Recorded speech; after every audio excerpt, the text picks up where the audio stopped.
네, 오늘은 성령 강림 23번째 주일입니다. 자기 하는 것을 알지 못함이니이다 라는 제목으로 말씀을 전하겠습니다. 여러분, 오늘 본문은요, 인류의 가장 어두운 순간, 이 해골이라고 불리었던 갈보리 언덕의 장면입니다. 죽음의 언덕입니다. 그 죽음의 언덕에서 예수님이 남겼던 첫 번째 말씀은요, 아버지여, 저들은 자기가 하는 일을 알지 못합니다. 용서해 주옵소서라는 기도였습니다. 이 예수님의 기도는 무지와 또 죄를 향한 용서였습니다. 예수님 주변에는 예수님이 누구신지 또 예수님의 죽음이 무엇인지 그 있던 사람들이 알지 못했습니다. 하나님이 택하신 자라면 자신을 좀 구원해 보라고 조롱하는 관원들도 있었고, 예수님을 창과 못으로 못 박았던 군병들도 있었고, 자신들이 지금 무슨 일을 하는지 모르는 그 제 가운데 있었습니다. 예수님과 함께 십자가에 달렸던 행악자 중에 한 사람은 당신이 유대인의 왕이거든 너와 우리를 구원하라라고 그 죽음의 자리에서도 예수님을 비방했습니다. 마태와 마가는 이 행악자라고 하는 이 단어를 레스테스라고 썼는데요, 여러분, 이 단어는요 단순한 범죄자, 행악자가 아닙니다. 로마의 반란을 일으켰던 이 반역 정치범을 가릴 때 쓰는 단어입니다. 이런 점으로 유추해 보면 그 행악자는 로마로부터 유대 민족을 해방시키기 위해 투쟁하다 보니까 마음이 강팍해졌고 사람을 해치거나 약탈을 자행했을 수도 있었을 것이고, 또 극단적 민족주의자로 정치적 폭동에 가담했다가 십자가에 처형되는 신세가 되었을지도 모르겠습니다. 중요한 것은 마지막 순간까지 그는 자신의 모습을 온전히 보지 못한 채 분노에 사로잡혀서 예수님을 비방했습니다. 오늘날 세상도 여전히 그 죽음의 언덕, 갈보리 언덕과 같습니다. 주님을 알지 못하는 무지로 인해 수많은 죄와 상처들이 우리의 삶 깊은 곳에 자리하고 있습니다. 문명이 발달하면 발달할수록 죄도 다양한 모습으로 변형되어 갑니다. 여전히 사람들은 그 죄를 제대로 직면하지 못하고 원망과 미움 속에서 갇혀 살아가기도 합니다. 우리 마음 안에 있는 이런 마음의 죄성들을 그대로 기록하라고 한다면 한 달만 기록해보면 우리가 얼마나 큰 죄인인지를 우리는 깨닫게 될 겁니다. 그런데 누군가를 미워하는 대상이 타인만은 아닙니다. 자기 자신을 향한 실망과 미움 속에서 살아갈 때도 있습니다. 깊은 슬픔과 연민에 빠져버리면 하나님의 긍휼하심과 용서하심을 잊어버리고 나의 감정에 갇혀 살아가기도 합니다. 그런데 한편 십자가에 달렸던 또 다른 행악자는 좀 달랐습니다. 죽음의 자리에서 자신의 죄를 보았고 죄가 없으신 주님을 보았습니다. 40절, 41절입니다. 하나는 그 사람을 꾸짖어 가로되 내가 동일한 정죄를 받고서도 하나님을 두려워 아니하느냐? 우리는 우리의 행한 일에 상당한 보응을 받는 것이니 이에 당연하거니와 이 사람의 행한 것은 옳지 않은 것이 없느니라. 회개하며 예수님께 자신을 기억해달라고 했던 이 마지막 기도, 이 회개의 기도는 죽음 앞에 서 있었지만 영원한 죽음을 영원한 생명으로 바꾸는 자리가 되었습니다. 오늘 내가 나와 함께 낙원에 있으리라 라는 예수님의 말씀은 마지막 순간에도 죄인을 향한 그 하나님의 뜨거운 용서와 구원을 보여주고 있습니다. 모든 인간은 스스로 죄를 이길 능력이 없습니다. 그 어떤 사람도 예수님을 믿지 않고는 최후의 심판대 앞에 떳떳하게 설 수가 없습니다. 지금도 많은 사람들은 그러므로 예수 그리스도가 소망임에도 불구하고 그 소망을 모른 채 여전히 삶 속에서 저 사람 때문에, 좋지 않은 이 상황 때문에라는 불평과 원망 속에 살아갑니다. 그러므로 하나님을 모르고 살아가는 삶은 길을 잃어버린 채 헤매는 것과 같습니다.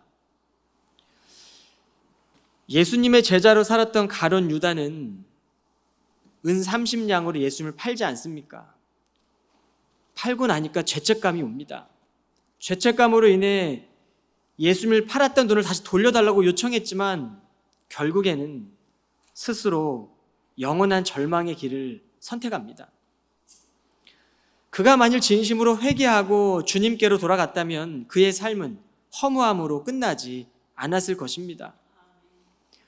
한평 강도에게 하나님 나라가 낙원이 내게 있을 거라고 하신 그 예수님이 분명히 그에게도 하나님 나라 그리고 죄책감을 용서받는 자유를 허락했을 겁니다.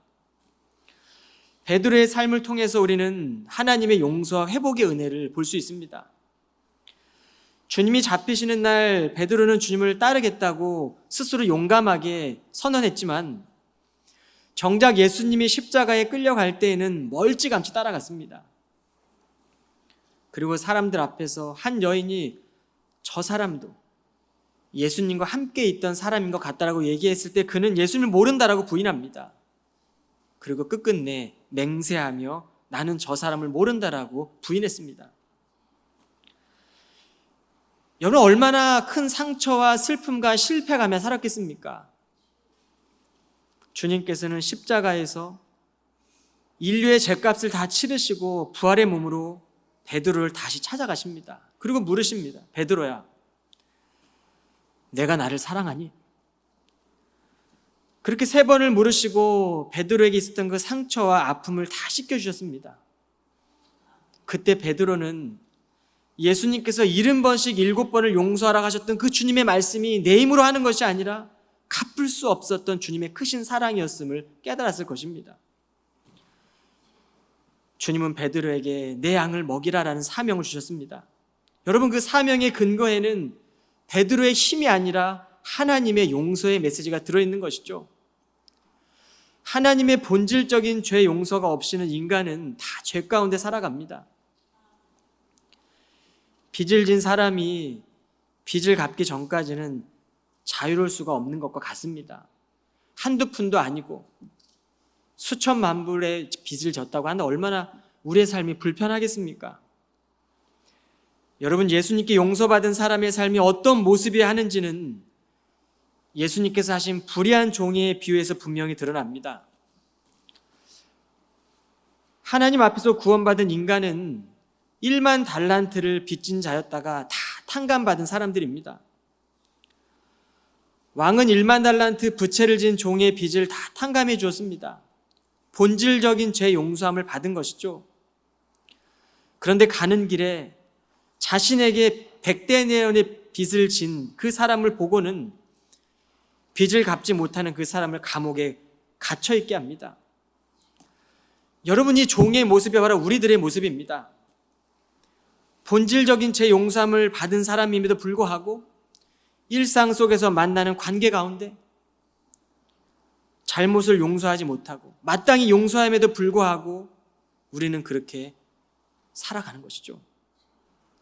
우리가 무엇을 해야 할지, 누구를 믿어야 할지, 잘하고 있는지 불안 속에 살아가는 건 맞습니다. 그러나 자비로우신 하나님께서는 예수 그리스도의 십자가와 부활을 통해 모든 것을 완전히 이루셨습니다. 이 믿음에는 우리의 어떠함이 아니라 자비하신 하나님께서 자신의 아들을 통해 죽음의 권세를 이기고 부활하신 그 십자가의 권세를 믿을 때 우리는 죄사함을 받은 것입니다.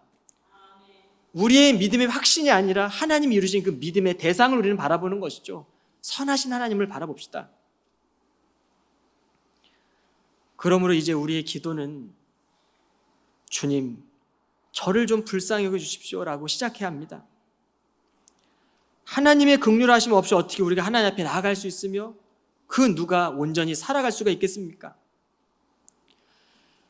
하나님 앞에서 연약한 인간이 평생토록 드려야 될 기도가 있다면 다 빼고 정말 드려야 될 그 한마디의 기도가 있다면 하나님, 저희에게 좀 긍휼을 베풀어 주십시오. 저희를 좀 불쌍히 여기십시오라는 간구일 것입니다. 그런데 왕에게 1만 달란트를 탕감받고 가는 길에 자신에게 100데나리온을 빚진 자의 부채를 당연히 탕감해 주었어야 함에도 불구하고 그는 감옥에 있게 합니다. 여러분이 1만 달란트는요, 하루 동안 6천만 명 일한 품삯입니다. 한 사람이 일한다고 가정해 보면 20만 년 동안 일해야 하는 금액입니다. 갚을 수 없는 금액이죠. 그에 반해 100데나리온은 그저 한 사람이 100일 동안 일한 품삯입니다. 그러니 그 환경을 지켜본 다른 종들이, 이건 성경의 구절입니다, 기가 막혀 왕에게로 가서 그 종이 한 짓을 낱낱이 일렀습니다. 왕은 크게 진노했고 용서해 주었던 그 종을 불러서 마지막 한 푼까지 다 갚도록 하였습니다. 여러분, 이 비유는요, 저와 여러분에게 매일 용서함을 받고 살아가고 있음을 기억해라. 잊지 말고 살아가거라. 다 용서했다. 자유함으로 살아가거라. 그러나 나의 길을 따라와라라고 하시는 주님의 갈급한 외침이지 않겠습니까? 그러므로 용서는 하나님의 섭리를 믿을 때 가능합니다. 하나님의 섭리는 우리가 잘 아는 요셉의 삶에도 분명하게 드러나고 있습니다. 요셉은요, 야곱의 11번째 아들이었습니다. 4명의 와이프를 통해 낳았던 12명의 아들 가운데 자신이 사랑했던 라헬로부터 얻었던 아들 둘이 있는데 요셉과 베냐민이었어요. 그 11번째 아들 요셉이 형들에게 미움을 받고 상인들에게 팔려갑니다. 그리고 20년이라는 세월이 흘렀습니다. 그리고 요셉은 하나님의 섭리 안에서 애굽의 총리가 되었습니다. 그리고 다시 형들과 재회하게 됩니다. 이때 요셉은 형들이 진심으로 회개한 것을 확인해 봅니다. 그 스토리는 여러분들이 창세기 말씀을 통해 확인하십시오. 이후 요셉은 하나님의 크신 섭리 안에서 행하신 일이었다라고 형들에게 고백합니다. 그리고 형들을 용서합니다.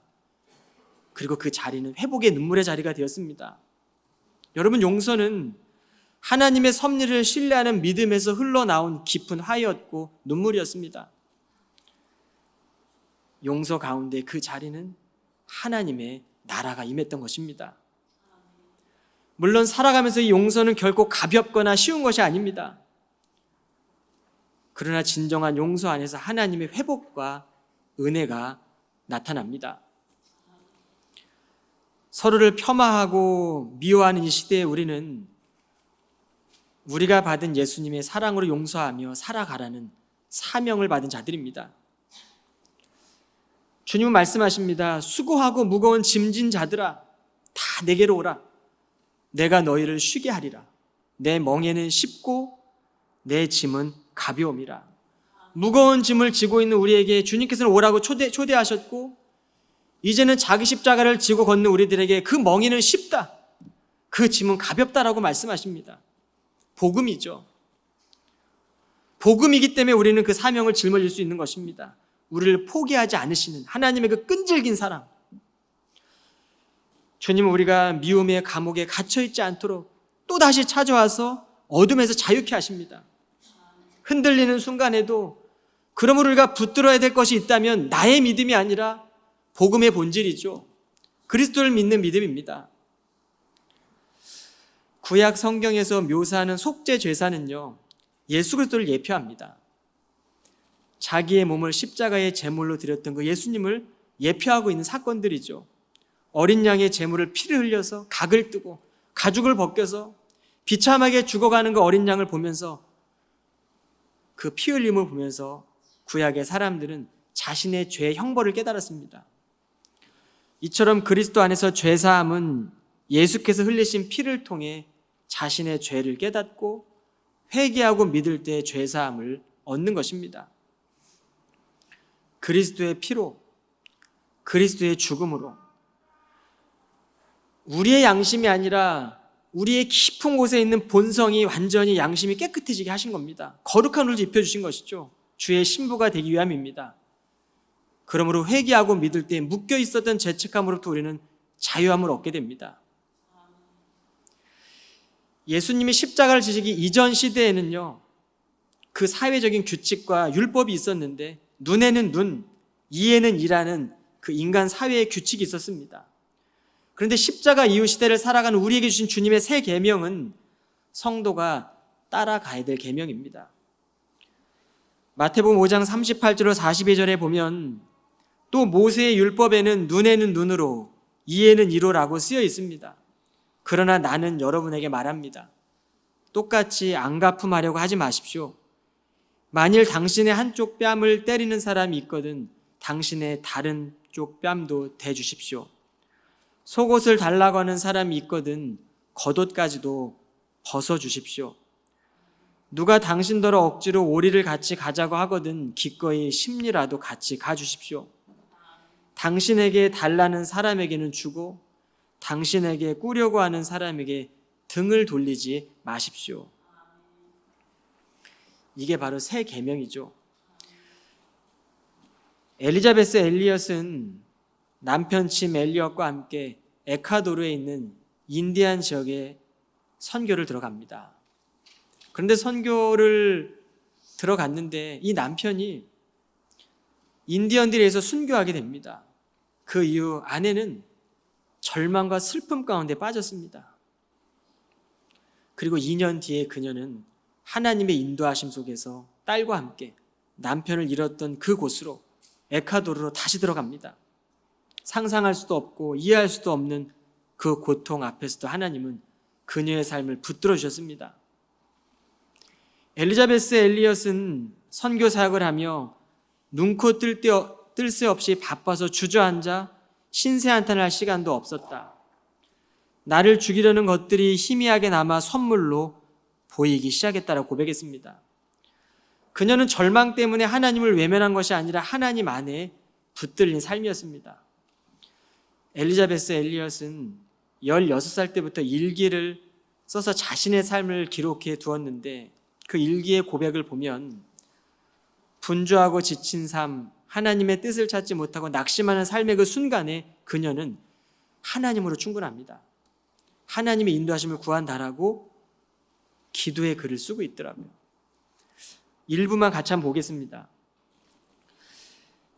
주님 나중에 언젠가 남편을 잃기 전에 쓴 일기입니다. 주님 나중에 언젠가 당신의 강한 손이 철저히 제가 홀로 서야 하는 곳으로 저를 인도할 것입니다. 홀로 오직 인자하신 내 사랑 당신을 위해서만 예수님만 볼 수 있다면 저는 만족합니다. 미래를 위한 당신의 계획은 모르지만 제 영은 당신 안에서 완벽한 집을 봅니다. 당신만으로 충분합니다. 주님, 지금 제 모든 바람은 당신만을 향해 있습니다. 어디로든 어떻게든 인도해 주십시오. 당신을 믿습니다. 여러분, 우리가 살아가다 보면 관계 속에서 아픔과 상처를 경험하기도 하고 실수와 실패가 우리의 삶에 쌓여가기도 합니다.